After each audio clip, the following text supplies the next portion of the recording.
आयतार 12 नोव्हेंबर साद्या काळाचो 32वो आयतार. मुखेल वळ म्हूण तोच जागृत रावात, कित्याक दीस न्हय म्हूण गोडी तुमी नकळत. नियाळाक आदार म्हणणी अशी आसा, भरती सुकती वो वेळ कोणाक रावना.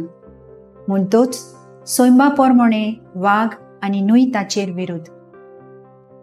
दुसरी म्हणणी आयच्या शुभ वर्तमानांत लागू जाता. वेळार तुजो वावर कर आनी लुकसाण वाटाय. आयच्या पयल्या वाचपांत जाणवायेची तूच केल्ली आमकां दिसून येता. तिचें चित्र आमी पळयल्यार ती पोरजोळीत. तिचो पोरजोळ उणो जायना. त्याग करून सोदूंक गरज आनी सोदतल्यांक ती रोकडीच मेळटा. हें जाणवायेन आमी जिवूंक गरज.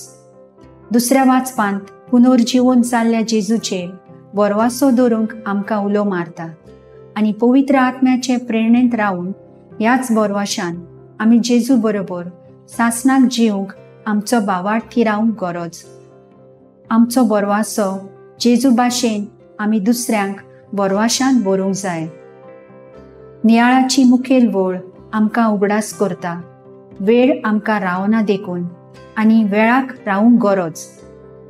नियाळाची मुखेल वळ आमकां उगडास करता. वेळ आमकां रावना देखून आमी वेळाक रावूंक गरज. जेजूच्या येण्याक आमी तयार रावूंक जागृताय गरजेची.